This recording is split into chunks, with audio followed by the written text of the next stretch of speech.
نستعينه ونستغفره ونعوذ بالله من شرور أنفسنا ومن سيئات أعمالنا ومن يهده الله فلا مضل له ومن يضلله فلا هادي له وأشهد أن لا إله إلا الله وحده لا شريك له وأشهد أن محمدا عبده ورسوله أما بعد فإن خير الحديث كتاب الله وخير الهدي هدي محمد صلى الله عليه وسلم شر الأمور محدثاتها وكل محدثة بدعة وكل بدعة ضلالة وكل ضلالة في النار فأعوذ بالله السميع العليم من الشيطان الرجيم بسم الله الرحمن الرحيم الرجال قوامون على النساء بما فضل الله بعضهم على بعض وبما أنفقوا من أموالهم وقال النبي صلى الله عليه وسلم عن عبد الله رضي الله تعالى عنه قال رسول الله صلى الله عليه وسلم قال لنا رسول الله صلى الله عليه وسلم يا معشر الشباب من استطاع منكم الباءة فليتزوج فإنه أغض للبصر وأحسن للفرج ومن لم يستطع فعليه بالصوم فإنه له وجاء رواه البخاري في كتاب النكاح.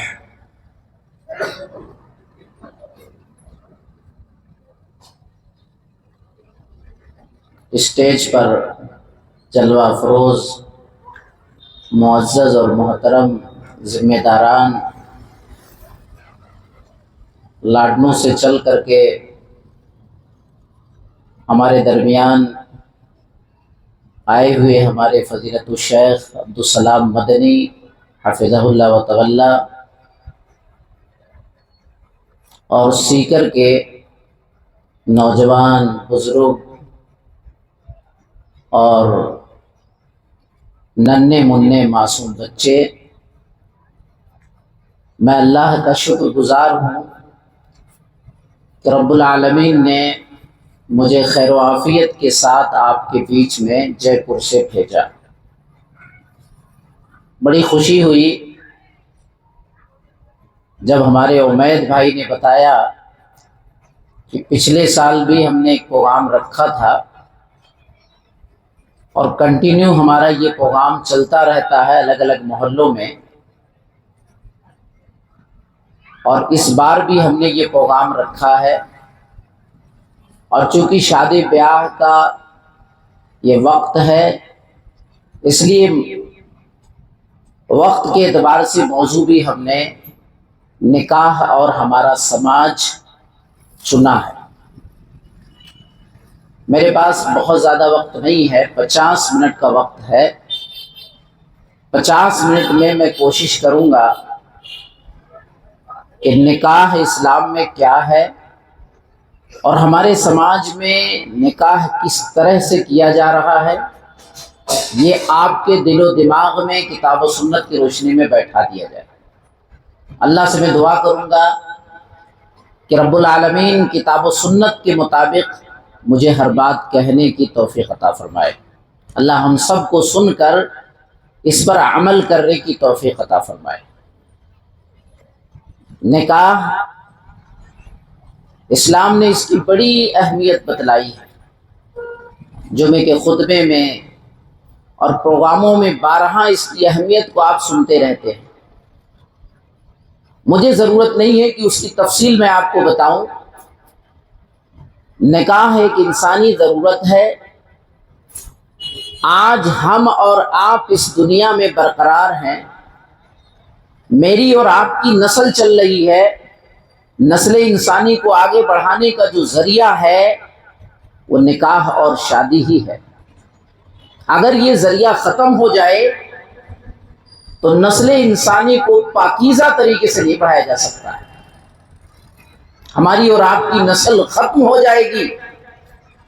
لیکن اللہ کا شکر ہے، نکاح جیسی پاکیزہ چیز ہمیں دی گئی، اس لیے نکاح چاہے کوئی مسلم ہو چاہے کوئی غیر مسلم ہو، کسی بھی دھرم سے اس کا تعلق ہو، ان کے یہاں نکاح ہے، شادی ہے، بیاہ ہے۔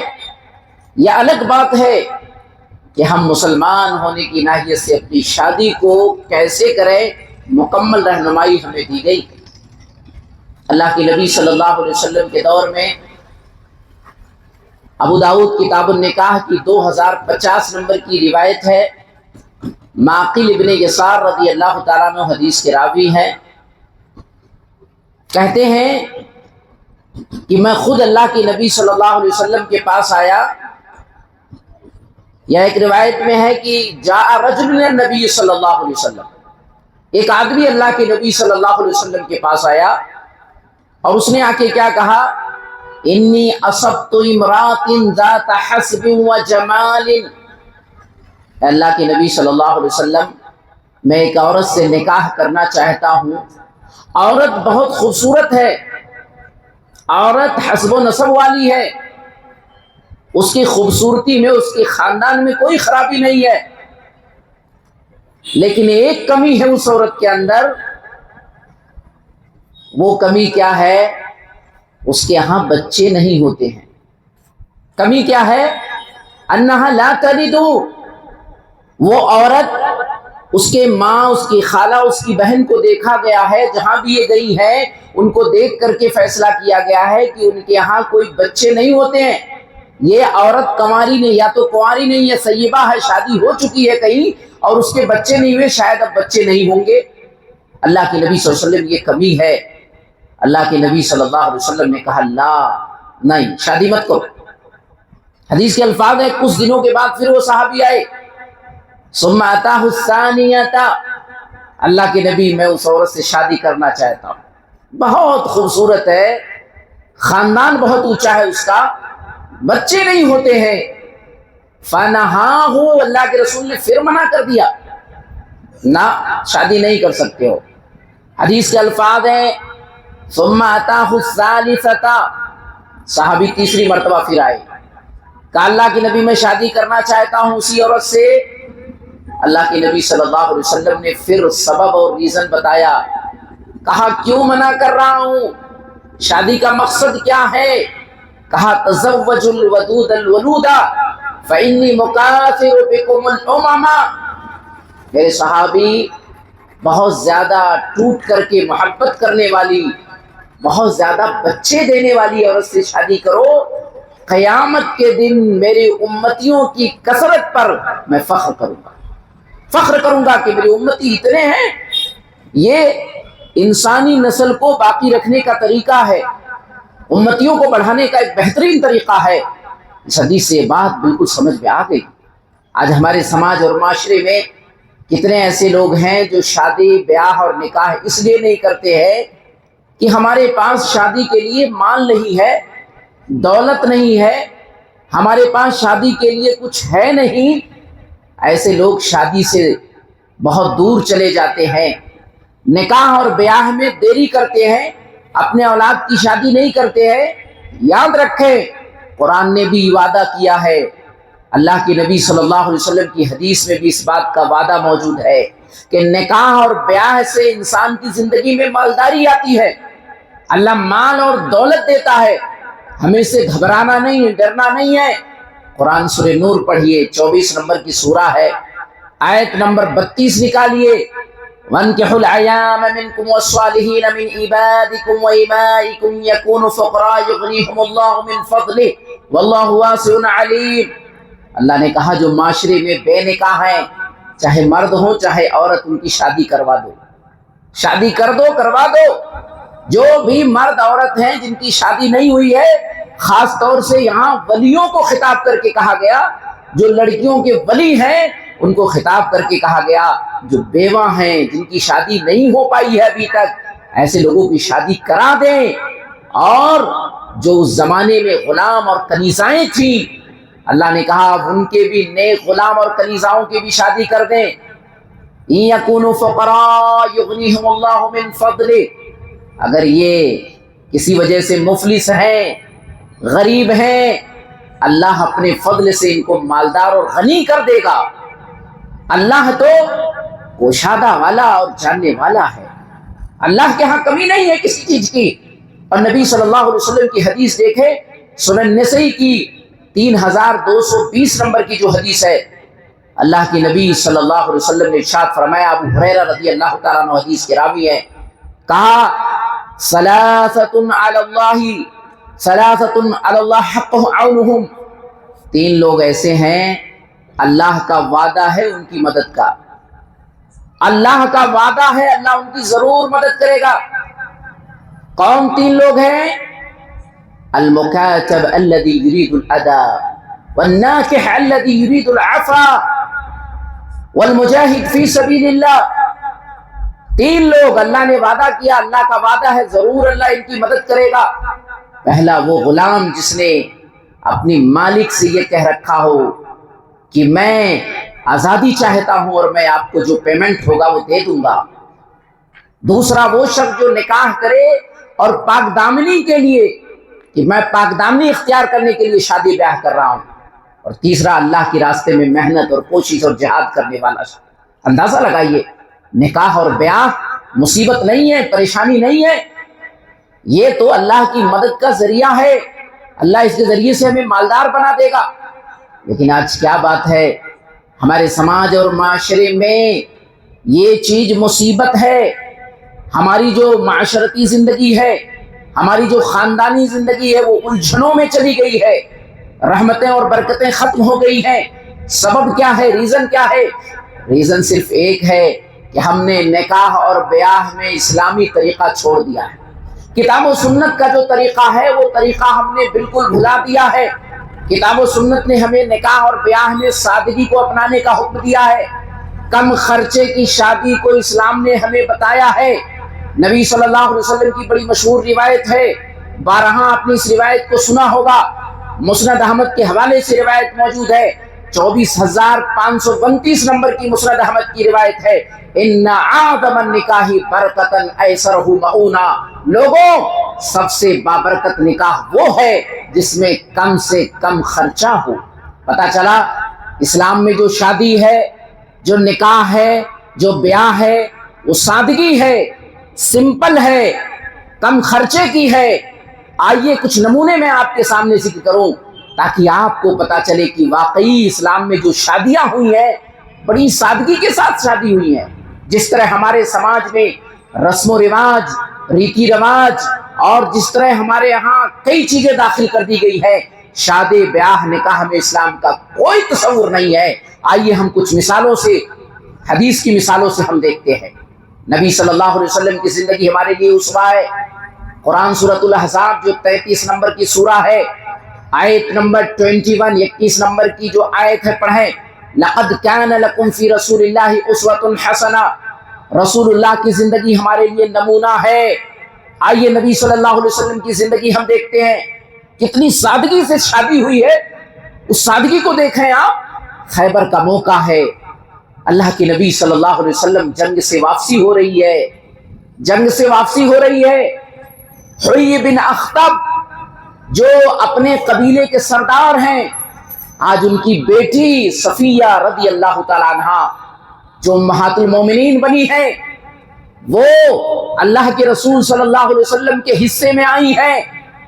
حدیث کے الفاظ دیکھیے، صحیح بخاری کتاب النکاح کے الفاظ جو ہے 5169 نمبر کی جو روایت ہے، اللہ کے نبی صلی اللہ علیہ وسلم کی واپسی ہو رہی ہے۔ آپ نے صفیہ رضی اللہ تعالیٰ عنہ کا نکاح کیسے کیا، صفیہ سے نکاح کیسے کیا، سادگی دیکھیے، سفر کی عالم میں شادی۔ آتقا صفیہ، اللہ کے رسول صلی اللہ علیہ وسلم نے صفیہ کو آزاد کر دیا۔ کہاں یہ سردار کی بیٹی ہے، میں ان کو کنیزہ کی حیثیت سے نہیں رکھوں گا، لونڈی کی حیثیت سے نہیں رکھوں گا۔ آپ نے آزاد کر دیا، اور آزاد کرنے کے بعد تزوجہا، اللہ کے نبی نے اپنی شادی کر لی صفیہ سے، وجعل عتقہا صداقہا، اور آپ نے بطور مہر وہی آزادی جو آپ نے آزادی دی تھی بطور مہر، اسی کو مقرر کیا، مہر کے طور پر آپ نے آزادی بنائی۔ وَأَوْلَمَ عَلَيْهَا بِحَيْسٍ، اور اللہ کے نبی نے سفر میں شادی بھی کر لیا، صحابہ بھی موجود ہیں، آپ نے دسترخوان بچھایا، کہا میرے صحابہ کیا ہے تمہارے پاس؟ اللہ کے نبی گھی ہے، پنیر ہے، اللہ کے نبی کھجور ہے، کہا میرے صحابہ لاؤ دسترخوان پہ جو کچھ ہے جس کے پاس بچھاؤ۔ ساری چیز لائی گئی، اللہ کے رسول نے ملیدہ بنا دیا، ملیدہ بن گیا، سارے صحابہ کہا ولیمہ کھاؤ، یہ میرا ولیمہ ہے، کھاؤ۔ اللہ اکبر، غور کیجئے کیا سادگی ہے شادی میں، کیا سادگی ہے۔ کہاں ہے وہ مہندی کی رسم، کہاں وہ ہلدی کی رسم، کہاں ہے وہ باراتی، کہاں وہ جہیز کے سامان، کیا سماج میں ہم نے ڈال رکھا ہے۔ اسلام کی شادی اتنی سادگی، اتنا آسان کہ سفر میں شادی ہو گئی، ولیمہ ہو گیا۔ اللہ اکبر، یہ رسول اللہ کی زندگی ہمارے لیے نمونہ ہے۔ آگے چلیں، ہم میں سے بعض لوگ کہہ سکتے ہیں یہ تو رسول اللہ تھے، ہم کوئی رسول اللہ تھوڑی نہ ہے۔ آؤ، صحابہ نے بھی کر کے نمونہ دکھایا ہے۔ دور رسالت میں، دور رسالت اللہ کے رسول صلی اللہ علیہ وسلم کے صحابہ نے بھی نمونہ ہمارے لیے قائم کیا ہے، کس طرح صحابہ نے شادی کی۔ آؤ نمونے میں بتاؤں، ابو داؤد کتاب النکاح کی 2111 نمبر کی یہ حدیث ہے، اٹھائیے۔ سہل بن سعد رضی اللہ تعالیٰ عنہ حدیث کے راوی ہے۔ سہل بن سعد رضی اللہ تعالیٰ عنہ کہتے ہیں جاءتہ امرأۃ من النبی صلی اللہ علیہ وسلم، ایک عورت اللہ کے نبی صلی اللہ علیہ وسلم کے پاس آئی اور اس نے کیا کہا، انی قد وہبت نفسی لکا، اے اللہ کے نبی میں آپ سے شادی کرنا چاہتی ہوں، میں امہات المومنین میں شامل ہونا چاہتی ہوں، میں بھی مسلمانوں کی ماں بننا چاہتی ہوں۔ اللہ کے نبی اور صحابہ خاموش بیٹھے ہیں۔ فقامت قیاما طویلا، وہ عورت کھڑی رہی، انتظار کرتی رہی، رسول اللہ کوئی جواب دے، کوئی جواب نہیں آیا۔ فقام رجل زوجنیہا ان لم یکن لک بہا حاجۃ، اللہ کے نبی شاید اب آپ کو ضرورت نہیں ہے شادی کی۔ اللہ کے رسول مجھے ضرورت ہے، میں شادی کرنا چاہتا ہوں، اللہ کے رسول میں چاہتا ہوں آج میری شادی اس عورت سے ہو جائے۔ اللہ کے نبی صلی اللہ علیہ وسلم نے یہ نہیں کہا تمہارے پاس مال ہے، دولت ہے، کوٹھی ہے، بلڈنگ ہے، یہ ہے وہ ہے۔ آپ نے ایک سوال کیا، حل عندک شیء تصدقها ایاہ، شادی کرو گے تمہیں اس عورت کو مہر دینا پڑے گا، یہ شوہر کی ذمہ داری ہے، شادی کے وقت مہر کی تیاری کرے۔ مہر کہاں تمہیں مہر دینا پڑے گا، ہے تمہارے پاس؟ اللہ اکبر، ہمارے یہاں بہانے بناتے ہیں، بچہ پڑھ رہا ہے کالج میں، ابھی بچی تیار نہیں ہوئی ہے، اس کی پڑھائی چل رہی ہے، اس کا معاملہ الگ چل رہا ہے، ابھی کچھ ہمارے پاس نہیں ہے۔ دیکھیے صحابی نے کیا کہا، ما عندی الا ازاری ھذا، یہ جو تہبند ہے میری باڈی اور جسم پر، اس کے علاوہ میرے پاس کچھ بھی نہیں ہے۔ اللہ کے نبی یہی تہبند ہے جو میں نے پہن رکھا ہے۔ آپ نے کہا جاؤ گھر میں تلاش کرو، اگر یہ تہبند دے دو گے تمہارے پاس کوئی تہبند نہیں بچے گا، تم ایسے ہی بیٹھے رہو گے۔ التمس ولو خاتما من حدید، اپنے گھر میں جاؤ شاید لوہے کی انگوٹھی ہی مل جائے، لوہے کی انگوٹھی لے کر کے آ جانا۔ صحابی رسول کہتے ہیں مجھے معلوم تھا کچھ بھی نہیں ہے، لیکن رسول اللہ نے کہا تھا، گھر میں گیا تلاش کر کے واپس آیا، فلم یجد شیئا، اللہ کے رسول میرے گھر میں تو کچھ بھی نہیں ہے۔ اللہ کے نبی صلی اللہ علیہ وسلم نے پھر کیا کہا، ایسا نہیں غریب ہو تمہاری شادی نہیں ہوگی، نہیں، حل معک من القرآن شیء، اچھا تمہارے پاس کوئی دولت نہیں، مال نہیں، یہاں تک کہ تمہارے پاس لوہے کی انگوٹھی بھی نہیں ہے، کیا تمہارے پاس قرآن ہے؟ حل معک من القرآن شیء، کیا قرآن کریم کے حافظ ہو؟ کچھ قرآن کریم سے حفظ کر رکھا ہے، یاد کر رکھا ہے؟ کہا نام یہ سور کذا و کذا، ہاں اللہ کے نبی صلی اللہ علیہ وسلم مجھے قرآن سے بہت محبت ہے، میں نے یہ بھی سورت حفظ کر رکھی ہے، یہ بھی سورت حفظ کر رکھی ہے، یہ بھی سورت حفظ کر رکھی ہے۔ بعض روایتوں میں سورہ بقرہ، سورہ آل عمران کا بھی ذکر ہے کہ میں نے سورہ بقرہ، سورہ آل عمران حفظ کر رکھے ہیں۔ اللہ کے نبی صلی اللہ علیہ وسلم نے کیا کہا، قد زوجتکھا بما معک من القرآن، جاؤ مہر کے طور پر جو تمہیں قرآن یاد ہے وہی میں نے مہر بنا دیا، اپنی بیوی کو لے جاؤ، یہی قرآن کی آیت یاد کرا دینا، آج سے تمہاری بیوی ہے، میں نے تمہاری شادی کر دی۔ اللہ اکبر! غور کیجئے، سادگی دیکھیے، سادگی دیکھیے، اسلام میں کتنی سادگی ہے، اسلام میں کتنا آسان طریقہ ہے۔ شادی ہو گئی، کوئی خرچہ نہیں، کوئی ریتی رواج نہیں، کوئی رسم و رواج نہیں، کتنی آسانی کے ساتھ شادی ہو گئی۔ آئیے ایک اور نمونہ بتاؤں، آپ کہیں گے یہ تو غریب ہے، آپ کہیں گے، بہانہ بنانے والے بہت سارے بہانے بنائیں گے، یہ تو غریب تھے، مسکین تھے، اس لیے سمپل کر لیا، ہمارے پاس مال ہے، دولت ہے، اس لیے ہم کرتے ہیں شادی۔ نہیں، دیکھو عبد الرحمن بن عوف سے بڑھ کر کے کوئی مالدار نہیں ہو سکتا ہے۔ عبد الرحمن بن عوف کی شادی دیکھو، کتنی سادگی ہے، کتنی سادگی ہے، کتنے مالدار ہیں، کیسی تربیت رسول اللہ نے دی ہے۔ شادی ہو گئی، رسول اللہ کو بھی خبر نہیں ہے، رسول اللہ کو پتہ نہیں ہے۔ صحیح بخاری کتاب النکاح کی 5155 نمبر کی حدیث اٹھاؤ، انس بن مالک حدیث کے راوی ہیں، را علی عبد الرحمن بن عوف اسرى سفرة فقال ما هذا قال انی تزوجت امرأة على وزن نواة من ذهب قال بارک اللہ اولم لو بشاب۔ اللہ کے رسول نے زردی دیکھے، زردی دیکھے، زردی دیکھ کر کے کہا عبد الرحمن یہ کیسے نشانات ہیں؟ اللہ کے نبی میں نے شادی کر لی ہے ایک عورت سے، اور میں نے اسے مہر کے طور پر کھجور کے گٹھلی کے برابر سونا دیا ہے۔ آپ نے کہا اللہ برکت دے، ولیمہ کرو اگرچہ بکری ہی کیوں نہ ہو۔ اندازہ لگائیے عبد الرحمن بن عوف کتنے مالدار تھے۔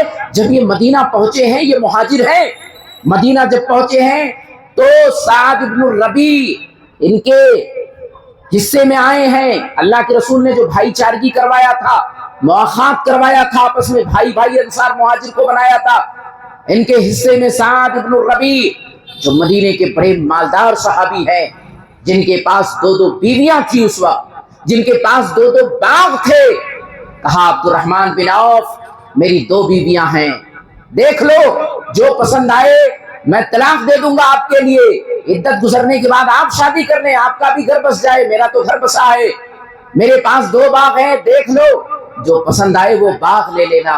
کہا نہیں، دلنی علی السوق، مجھے تو مارکیٹ کا راستہ بتا دو، میں اگر مٹی میں بھی ہاتھ ڈالتا ہوں تو اللہ اسے سونا بنا دیتا ہے۔ گئے گھی اور پنیر لے کر کے، مدینے کی مارکیٹ بتا دی گئی، گھی پنیر لے کر کے پہنچ گئے، اور کچھ دنوں میں یہی شادی کر کے رسول اللہ کے پاس پہنچے ہیں۔ اللہ کے رسول کو دعوت نہیں دی، مدینہ اس وقت کوئی بڑا نہیں تھا، بہت بڑی بستی نہیں تھی مدینے کی کہ رسول اللہ کو نہ پتا چلے، لیکن سادگی دیکھیے، صحابہ نے کیسی تربیت پائی تھی، کس طرح سادگی ہے، کس طرح سادگی ہے، پتا چلا کہ اسلام نے نکاح کو بالکل آسان بنایا ہے، بالکل آسان ہے۔ لیکن افسوس آج ہمارے سماج اور معاشرے میں کیا ہو رہا ہے، یہ تو جھلکی تھی، یہ تو نکاح اور بیاہ کے تعلق سے کچھ جھلکیاں تھیں جو میں آپ کو کتاب و سنت سے بتا رہا تھا، مکمل حوالے کے ساتھ صحیح سند کی حدیثیں بتا رہا تھا کہ رسول اللہ کے دور کی یہ شادیاں تھیں۔ لیکن آج ہمارے سماج اور معاشرے میں کیسی شادیاں ہو رہی ہیں، کس انداز کی شادیاں ہو رہی ہیں، بتاؤ، غور کرو۔ آج اچھے حاجی، اچھے نمازی، پہلے صف کے نمازی، وہ شادیاں جس میں حرام کا ارتکاب کیا جا رہا ہے، جس میں سارے فضول ہو رہے ہیں، جس میں سارے رسم و رواج کیے جا رہے ہیں، آج ہمارے سارے نمازی اور حاجی ان شادیوں میں اول صف میں نظر آتے ہیں۔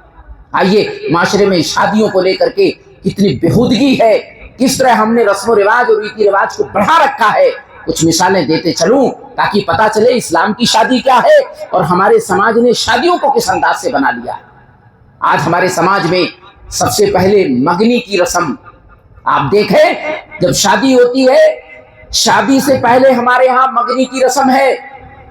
حالانکہ اسلام میں جو ہے وہ صرف یہ ہے ایک نظر اپنی ہونے والی بیوی کو دیکھ لیا جائے، اور وہ بھی ضروری نہیں ہے اس کو بتا کے دیکھا جائے، چپکے سے دیکھ لیا جائے، کیسے بھی دیکھ لیا جائے، ایک نظر دیکھ لیا جائے، اسلام میں ہے۔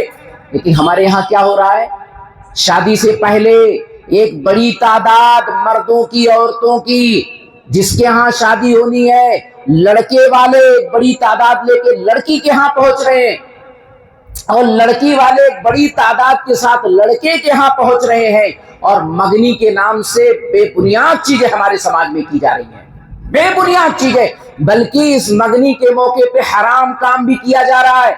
کیا حرام کام ہے؟ اس موقع پر دیکھا گیا ہے کہ باقاعدہ لڑکی اسٹیج پر آتی ہے جس کی شادی ہونے والی ہے، لڑکا اسٹیج پر آتا ہے، پورے سماج کے لوگ دیکھتے ہیں، لڑکی سونے کی انگوٹھی لے کے اپنے ہونے والے شوہر کو، ابھی رشتہ پکا نہیں ہوا ہے، مگنی کی رسم ہو رہی ہے، اپنے شوہر کے ہاتھ کو پکڑتی ہے جو اس کے لیے حرام ہے، اور سونے کی انگوٹھی پہناتی ہے، سونے کی انگوٹھی پہناتی ہے۔ غور کیجئے، حرام نہیں ہے؟ اللہ کے نبی صلی اللہ علیہ وسلم کی حدیث دیکھیں، سونے کی چیز مردوں کے لیے کتنی خطرناک چیز ہے۔ آج ہمارے یہاں شادیوں میں عام سی بات ہو گئی ہے، کچھ قوموں کے یہاں باقاعدہ جب امام صاحب خطبے نکاح پڑھ دیتے ہیں، اس کے بعد لڑکی والے ادھر بیٹھتے ہیں، لڑکے والے ادھر بیٹھتے ہیں، اب لڑکی والے کھڑے ہوتے ہیں، دلہے کے لیے انگوٹھی، دلہے کے لیے مالا سوت، دلہے کے باپ کے لیے انگوٹھی ہے، دلہے کے دادا کے لیے انگوٹھی ہے، مسلمان سب بیٹھے ہیں، سب دیکھ رہے ہیں، سب سن رہے ہیں، ہم عالم بھی اسی میں بیٹھے ہوئے ہیں، ہم اتنے بے بس اور مجبور بنے ہیں کہ ہم صرف منہ دیکھ رہے ہیں لوگوں کے، سارے قاضی سب بیٹھے رہتے ہیں، قاضی کو سامنے یہ سارے حرام کام ہو رہے ہیں، اعلان ہو رہا ہے، دادا کے لیے بھی منگل سوتر، نانی کے لیے بھی، ان کے لیے، مردوں کے لیے باقاعدہ۔ آپ بتائیے، اللہ کے نبی صلی اللہ علیہ وسلم کی حدیث آپ دیکھیے، کتنا خطرناک معاملہ یہ ہے۔ صحیح مسلم کتاب اللباس والزینہ 2090 نمبر کی روایت اٹھائیے آپ، عبداللہ ابن عباس رضی اللہ عنہ حدیث کے راوی ہیں، کہتے ہیں رأى رسول اللہ صلی اللہ علیہ وسلم خاتما من ذهب فی ید رجل، اللہ کے نبی صلی اللہ علیہ وسلم نے ایک آدمی کے ہاتھ میں، مرد کے ہاتھ میں، عورتوں کے لیے سونا جائز ہے، عورتوں کے لیے جائز ہے، اللہ کے رسول نے ایک مرد کے ہاتھ میں سونے کی انگوٹھی دیکھی۔ اب دیکھیے اللہ کے رسول صلی اللہ علیہ وسلم دیکھنے کے بعد کیا کیا؟ فَنَزَعَهُ فَطَرْحَهُ، اللہ کے رسول صلی اللہ علیہ وسلم نے گئے اور جانے کے بعد اپنے ہاتھوں سے پکڑ کے اس انگوٹھی کو نکالا، نکالنے کے بعد اسے پھینک دیا، اسے پھینک دیا ناراض ہو کر کے، اور کیا کہا؟ يَعْمِدُ أَحَدُكُمْ إِلَىٰ جَمْرَةٍ مِّن نَّارٍ فَيَجْعَلُهَا فِي يَدِهِ، جہنم کا ٹکڑا لے کے اپنے ہاتھ میں ڈالتے ہو، جہنم کا ٹکڑا لے کے اپنے ہاتھ میں ڈالتے ہو۔ آج ہمارے یہاں کتنے مسلمان ہیں گلے میں سونا ڈال کے، ہاتھوں میں سونا ڈال کر کے سمجھتے ہیں بہت وی آئی پی مسلمان ہیں، جہنم کا ٹکڑا ڈال رکھا ہے اپنے ہاتھوں میں، سونے کی بنٹی پہننے والے مرد حضرات یہ آگ کا حصہ، جہنم کا حصہ ڈال رکھا ہے۔ اللہ کے نبی نے کہا جہنم کا ٹکڑا ہے۔ محدثین نے اسی روایت کے الفاظ سے استدلال کیا ہے کہ سونا مردوں کے لیے حرام ہے، تبھی تو نبی نے کہا کہ تم نے جہنم کا ٹکڑا اپنے ہاتھ میں ڈال رکھا ہے۔ پھر اللہ کے نبی صلی اللہ علیہ وسلم چلے گئے، جانے کے بعد صحابی سے کہا گیا، دیکھو صحابی کو معلوم نہیں تھا، نئے نئے مسلمان رہے ہوں گے یا مسئلے کا علم ان تک نہیں پہنچا ہوگا، ان کو معلوم نہیں تھا، اس لیے غلطی ہوئی، لیکن جب علم ہوا تب دیکھیے ایمان کا لیبل، خود خاتمہ کا انتفع بہی، ان کے اللہ کے رسول کے جانے کے بعد کہا گیا یہ سونے کی انگوٹھی ہے، سونا ہے، سونا آپ اس کو بیچ بھی سکتے ہیں، آپ اپنی بیوی کو دے سکتے ہیں، اپنی بہن کو دے سکتے ہیں، کسی عورت کو دے سکتے ہیں، آپ لے لیجئے۔ کہا لا واللہ لا آخذہ ابدا وقد طرحہ رسول اللہ صلی اللہ علیہ وسلم، نہیں اللہ کی قسم، رسول اللہ نے اسے مجھے نہیں دیا، اللہ کے رسول ناراض ہو کر کے اسے پھینک دیے ہیں، اب مجھے ضرورت نہیں ہے اس کو اٹھانے کی، میں اس کو نہیں اٹھا سکتا ہوں، کوئی غریب لے جائے، کوئی مسکین لے جائے، کوئی ضرورت مند لے جائے، لیکن اب میں اسے اپنے گھر اور فیملی والوں کے لیے استعمال نہیں کر سکتا ہوں۔ اندازہ لگائیے، غور کیجئے صحابہ کے ایمان۔ دیکھیے آج مرزا جہلمی، مرزا انجینئر، جاہل قسم کے لوگ ہمارے جماعت میں کتنے ایسے نوجوان ہیں جو اس کے پیچھے بھاگ رہے ہیں، اس کے دیوانے بنے ہوئے ہیں، جو صحابہ کی ایمان کو مشکوک نظروں سے دکھا رہا ہے۔ وہ کہتا ہے وہ مرزا جہلمی جو فتح مکہ سے ایمان پہلے ایمان لائے، وہ صحابی ہیں، بعد میں لے کے آئے، ان کا ایمان صحیح نہیں تھا، وہ زبردستی اسلام میں داخل ہوئے، نعوذ باللہ من ذالک، جس کے بارے میں قرآن نے کہا رضی اللہ عنہ ورضوا عنہ، قرآن نے سرٹیفکیٹ دے دیا ہو، ایسے جاہل قسم کے لوگوں کی بات ہمیں سننا چاہیے؟ صحابہ کے بارے میں جو اس طرح کی باتیں کہے، صحابہ کی زندگی کو مشکوک بنائے، جنہوں نے سب کچھ رسول اللہ کے لیے قربان کر دیا، سب کچھ دین کے لیے قربان کر دیا۔ آج ان کی قربانیوں کے بدلے میں ہمیں اسلام ملا، اور ان کے بارے میں ہم سنتے رہیں، اور ایسے شخص کے بارے میں ہم یہ کہیں کہ یہ بڑا جانکار ہے، دین کا بہت بڑا جاننے والا ہے۔ جاہل ہے، جاہل مرزا انجینئر جاہل ہے، شیعہ ہے، اسے علم نہیں ہے، بس لوگوں کو گمراہ کرنے کے لیے انٹرنیٹ کے حوالے سے اپنی باتیں رکھ دیتا ہے، اور اس کے پاس کچھ بھی نہیں ہے۔ یہ شادی بیاہ نکاح اسلام نے بہت آسان بنایا، سادگی ہے، لیکن دیکھیے حرام کام ہو رہے ہمارے یہاں شادیوں میں۔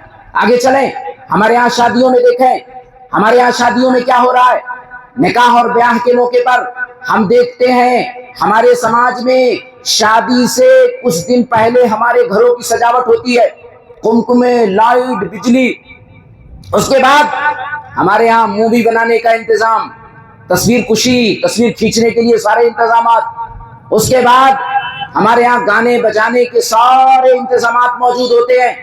اب الگ الگ ڈانسوں کے نام بھی آ گئے ہیں مسلمانوں میں، اس موقع پہ یہ ڈانس چلے گا، اس موقع پہ یہ ڈانس چلے گا، الگ الگ ڈانس چلتے ہیں۔ یہ حرام کام مسلمانوں میں ہو رہا ہے۔ مسلمان شادی میں جب تک ناچے نہیں، جب تک اپنی بہن بیٹیوں کو نچائے نہ، سوچتا ہے شادی ہوئی نہیں، شادی ہوئی نہیں۔ یہ حرام ہے، اسلام میں اس کی کوئی گنجائش نہیں ہے۔ یہ شادی شادی نہیں ہے، یہ اللہ کا عذاب ہے۔ اس شادی کے بعد رحمت نہیں، اس شادی کے بعد اللہ کا عذاب ٹوٹتا ہے، اس شادی کے بعد رحمتیں اور برکتیں ختم ہو جاتی ہیں۔ لیکن افسوس مسلمانوں میں یہ چیز ہو رہی ہے۔ آج دیکھیں کون کتنے ایسے کم مسلمان آپ کو ملیں گے، شادی ہو رہی ہے ان کے ہاں ناچ گانے نہ ہو، ان کے ہاں اس طرح کے خرافات نہ ہو، بہت کم ایسے ملیں گے آپ کو۔ بلکہ ہمارے سماج اور معاشرے میں تو کہا جاتا ہے، کیا کسی کی میت ہے یا شادی ہے؟ اگر کسی کی میت ہے تو ناچ گاؤ مت، سوگ منا لو، اور شادی ہے تو ناچو گاؤ کودو، ڈی جے ڈاجے بجاؤ، لاکھوں ہزاروں روپیہ ناچنے والیوں کو بلا بلا کے دیا جاتا ہے۔ یہ مسلمان سارا خرافات کر رہا ہے، مسلمان کر رہا ہے۔ اندازہ لگائیے، آپ کو معلوم ہے اسلام نے ناچنے گانے والوں کے تعلق سے کتنا سخت حکم دیا ہے، کتنا خطرناک حکم ہے۔ آپ ترمذی ابواب الفتن کی 2212 نمبر کی 2212 نمبر کی حدیث اٹھائیے۔ عمران ابن حسین رضی اللہ تعالیٰ عنہ حدیث کے راوی ہیں۔ عمران ابن حسین رضی اللہ تعالیٰ عنہ کیا کہتے ہیں کہ اللہ کے رسول نے کہا، فی ہذہ الامۃ خسف مسخ قذف۔ اللہ کے رسول صلی اللہ علیہ وسلم نے کہا میری امت کے اندر خسف مسخ قذف، آپ نے 3 باتیں بتائی۔ کہا کچھ لوگوں کو زمین کے اندر دھسا دیا جائے گا، کچھ لوگ ایسے ہوں گے جن کا چہرہ بگاڑ کے سور اور بندر بنا دیا جائے گا، کچھ لوگ ایسے ہوں گے جن کو پتھروں کی بارش سے ہلاک کر دیا جائے گا۔ فقال رجل من المسلمین ومتى ذاك یا رسول اللہ، ایک صحابی رسول نے فوراً سوال کر لیا، اللہ کے رسول یہ مسلمانوں پر ہوگا؟ مسلمان زمین کے اندر دھسیں گے، مسلمان سور اور بندر بنا دیے جائیں گے، مسلمانوں کے اوپر پتھروں کی بارش ہوگی، کب ہوگا؟ اللہ کے رسول نے کہا اذا ظہرت الخینات والمعازف وشربت الخمور، کہا سنو، جب مسلمانوں کے ہاں ناچنے گانے والیاں ہوں گی، ناچنے والیاں گانے والی، جو گانے والیاں ہیں ناچنے والیاں ہیں، اذا ظہرت الخینات، اکثر عورتیں ہی ناچتی ہے، اور مردوں میں بھی جو ناچتے ہیں وہ عورتوں کی شکل بناتے ہیں۔ اس لیے حدیث میں کیا کہا گیا؟ قینات مؤنث کا لفظ لایا گیا کہ ناچنے والیاں، حالانکہ اس میں جوان لڑکے بھی شامل ہیں، لڑکیاں بھی شامل ہیں، سب شامل ہیں۔ کہاں ناچنے والیاں ظاہر ہوں گی، والمعازف، اور نئے نئے آلات آئیں گے ناچنے گانے کے، نئے نئے آلات آئیں گے، وشربت الخمور، اور مسلمان شرابی بن جائیں گے، شراب پینے لگیں گے۔ جب یہ عالم ہوگا، یہ حالت ہوگی مسلمانوں کی، اس وقت اللہ ان کو زمین میں دھسائے گا، اس وقت ان کے شکلوں کو سور اور بندر بنا دیا جائے گا، اس وقت پتھروں کی بارش کر دی جائے گی۔ اندازہ لگائیے آج ہمارے ہاں کتنے ایسے مسلمان ہیں، دلہا آگے آگے جا رہا ہے اور پیچھے پیچھے ناچنے والوں کی بڑی تعداد جا رہی ہے، ناچ رہے۔ اللہ نہ کرے دلہے کو اگر سور اور بندر بنا دیا جائے، اللہ نہ کرے جتنے باراتی ہیں، بارات میں جانے والے ہیں، سب کو سور اور بندر بنا دیا جائے، تو کیا حشر ہوگا، کیا ہوگا؟ اور ہوگا ایسا، نبی کی پیشین گوئی ہے، یہ نبی کی پیشین گوئی، ایسا ہو کر کے رہے گا۔ اگر یہ مسلمان سمجھیں گے نہیں، مانیں گے نہیں، تو ایک دن اپنے آنکھوں سے دیکھیں گے کہ یہ سارے جتنے ناچنے گانے والے ہیں اللہ سب کو سور اور بندر بنا دے گا، کیونکہ میرے نبی نے یہ پیشین گوئی کی ہے اور میرے نبی نے کوئی بات کہی ہے، وما ينطق عن الهوى ان هو الا وحی یوحى۔ ہمارا عقیدہ اور ایمان ہے کہ نبی اپنی طرف سے نہیں، آسمان سے وحی آتی ہے، اس بنیاد پر نبی ہمیں بتاتے ہیں۔ اس لیے مسلمانوں، ایسے موقع پر ناچ گانا کرنے والوں، اللہ کا ڈر اور خوف اپنے دل میں ڈالو، اس خرافات کو نکال دو۔ اسلام نے اس کو حرام قرار دیا ہے، یہ جائز نہیں ہے۔ آگے چلیں، ہمارے ہاں شادیوں میں دیکھیں، خرافات کی کچھ اور شکلیں دیکھ لیتے ہیں۔ ہمارے ہاں شادیوں میں جتنی بے پردگی ہوتی ہے، شاید ایسی بے پردگی کسی اور موقع پہ نہیں دیکھا گیا۔ اتنی بے پردگی شادیوں کے موقع پر آپ اندازہ لگائیں کہ ایسی بے حیائی، ایسا منظر بے حیائی کا کہ انسان شریف انسان شرما جاتا ہے، انسان اپنی نظروں کو چھپا لیتا ہے۔ ایک شریف انسان سوچتا ہے جاؤں تو کیسے جاؤں ایسے منظر میں، یہاں تو بے حیائی کے سارے منظر پیش کیے جا رہے ہیں۔ کیوں؟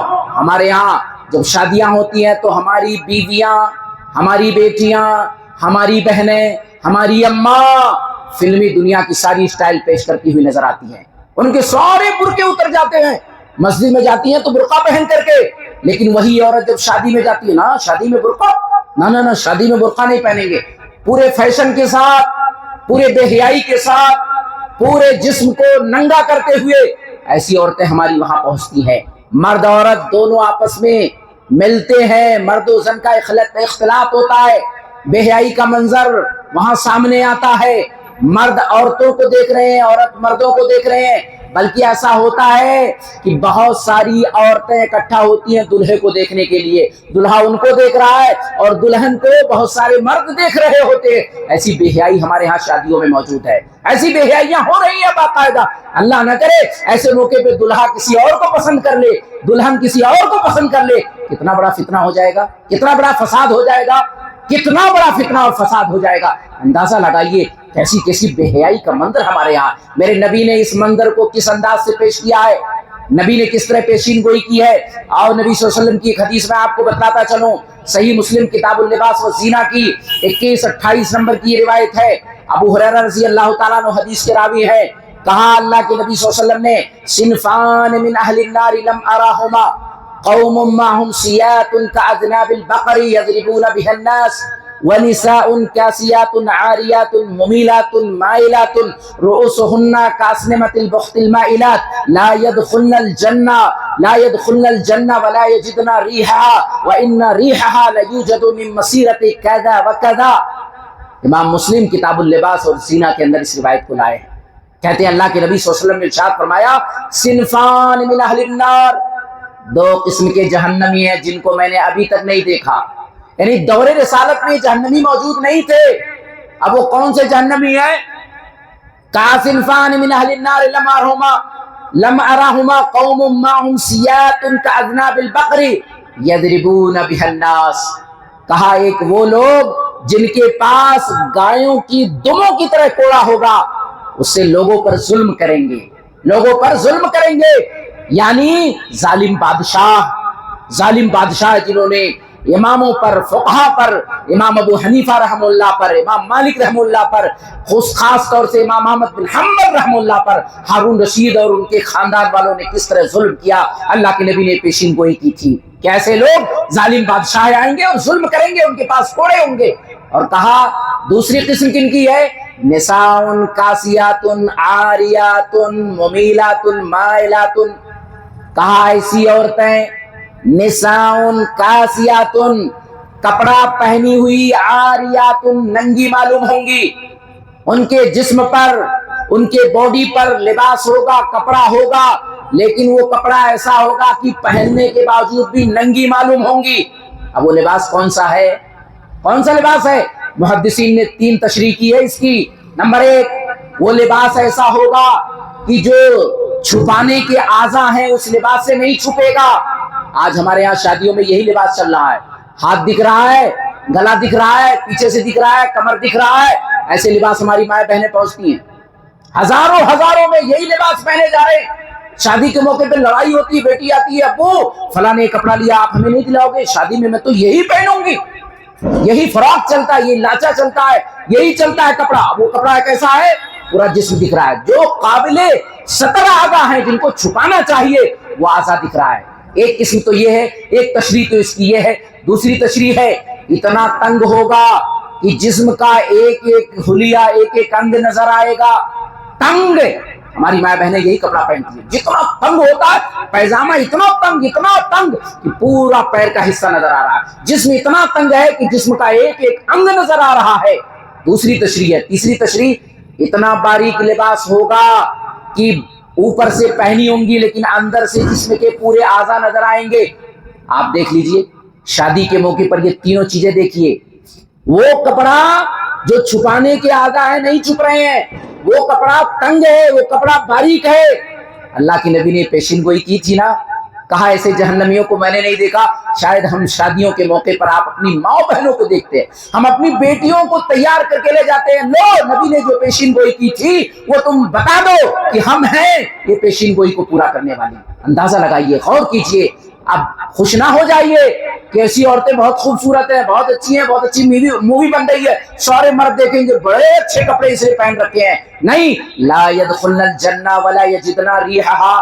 یہ عورت اتنی زیادہ اللہ کی نظر میں گر گئی, یہ عورت جنت میں داخل نہیں ہوگی اور نہ اس کے خوشبو کو پائے گی. حالانکہ اس کا خوشبو, جنت کی خوشبو بہت دور سے آ رہی ہوگی, لیکن اتنی بدنصیب یہ عورت ہے کہ جنت کی خوشبو اس کو نہیں مل سکے گی.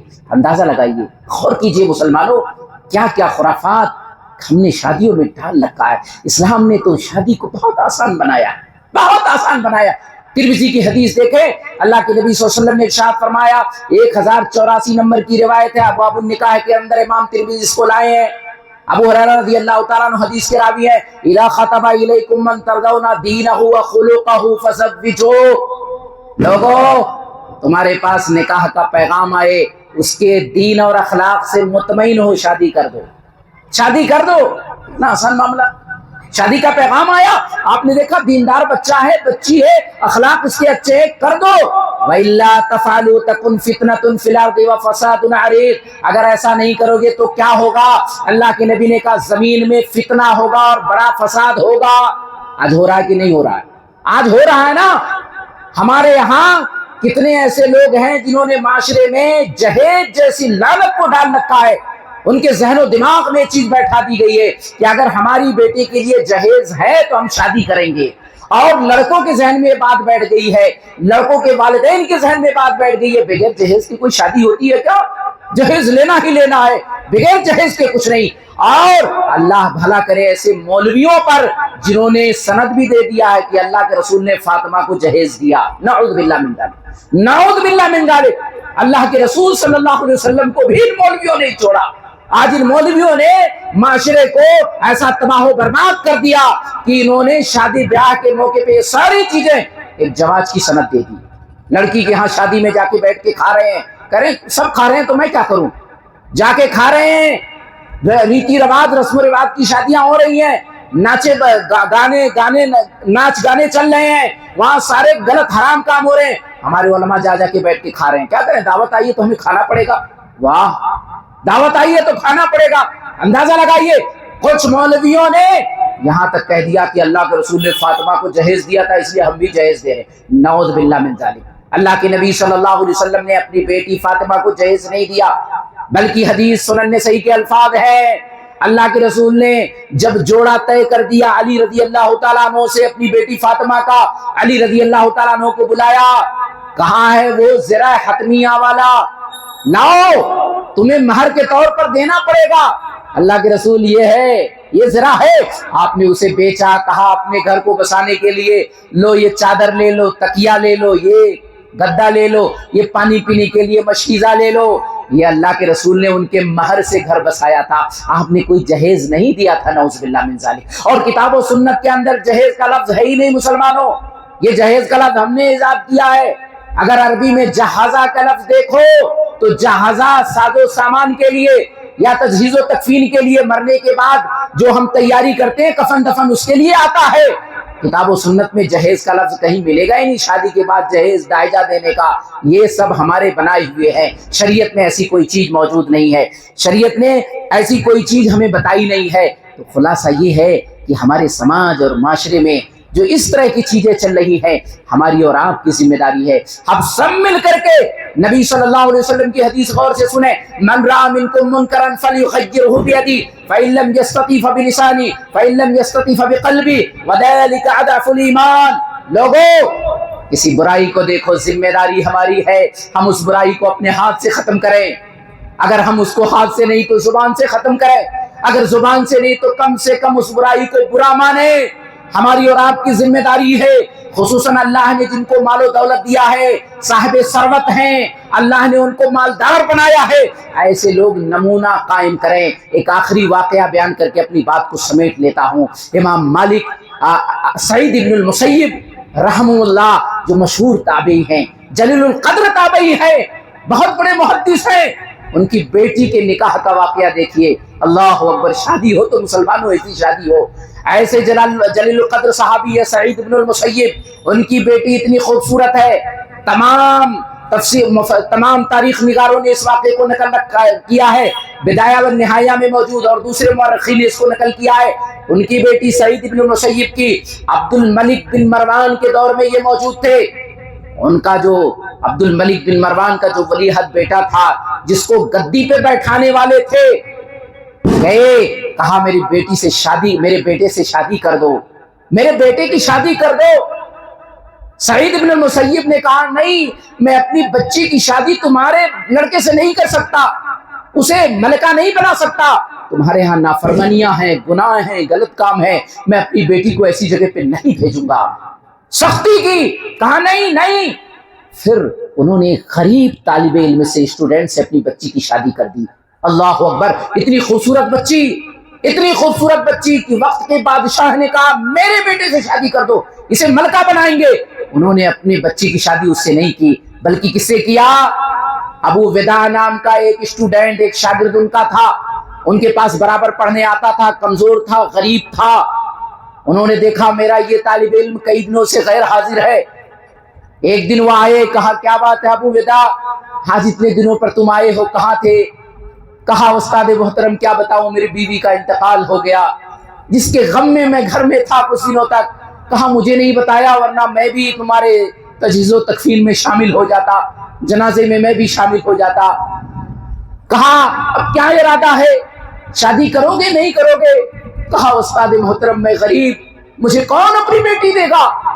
کہا میں تمہارے لیے تیاری کرتا ہوں. ابو ودا کہتے ہیں میرے دل میں خوشی سے ہلچل مچ گئی. اللہ اکبر. کہا تم گھبراؤ نہیں، کچھ مہر کے طور پر پیش کرو. کہا میرے پاس کچھ ہی دینار تھے، 4 یا 5 دینار کی یا درہم کی بات آئی ہے. کہا صرف اتنا ہے؟ کہا اسی بنیاد پہ میں تمہاری شادی کر دیتا ہوں. امام مالک رحم اللہ نے اپنی بیٹی دے دی، سعید ابن المسیب رحم اللہ نے اپنی بیٹی دے دی. شادی ہو گئی. یہ کہتے ہیں مارے خوشی کے مارے میں اپنی امی کے پاس گیا، اپنی امی کو جا کے بتایا. کہا امی آج تو میرے استاد نے میری شادی کر دی ہے، اپنی بیٹی دے دی ہے. میری امی خوش ہو گئی. کہا مغرب کا وقت ہے، میں روزہ افطاری کرنے کے لیے بیٹھا، میرے دروازے پر کھٹکھٹانے کی آواز آئی. میں نے کہا کون آیا اس ٹائم؟